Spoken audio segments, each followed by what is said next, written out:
Na-timing lang sab nga. Naagian ka sab na mo. Kay gikan mo kaslakaw o nalabyan na mo kina inyong lugar. Nagslipis lang ang bata. May ahom siya sa dukan. Ang iyang ahom. Sasamagin kayo sa limutangan sa ahom.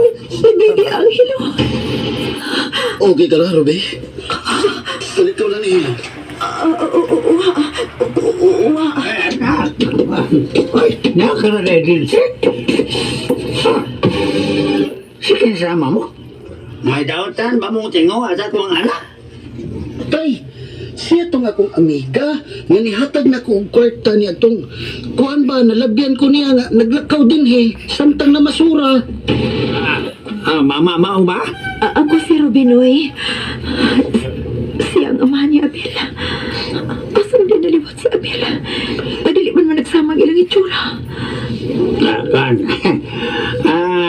Mahimo mang mukuyog mo sa mo, ha? Ang makadalit man ninyo paniod to.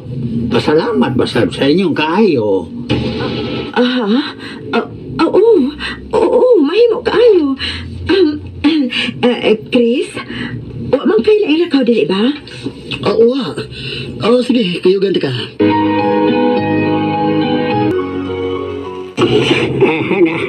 Patensya ka na sa among bahay, Ma'am Haser. Sa ampupay, mga taon mi kayo. O paintaon ni Mayo nga among bongbong ug atog nga busluton. Sige, dihaw na mo kay magluto na kuskusina na may manok Bisaya. Lami kay kung sabuan. Kadiyo na. Kalami ana na yun.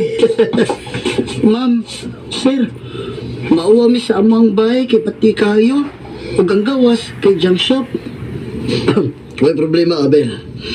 Ako, susama rasab ko ninyo sa una nga pobre. Abel, kinsa ba imong mama? Ha? Ambot lang. Wa naman nagisgot si tatay sa akong mama. Ug wa na lang sab ko nangita. Kay hustong sab ko sa pagmahal ni tatay. Wa man siya nagkuwang nako. Pinanggam kayo ko niya. Buot mo ipasabot nga. Wa kay mama? Basta kay paggamay pa lang nako, wa naman ko'y mamadaan. Tanawa nga akong picture paggamay mamo. Ulit sa mama ha. Layusa ka picture nga gitipigan si tatay nako paggamay nako.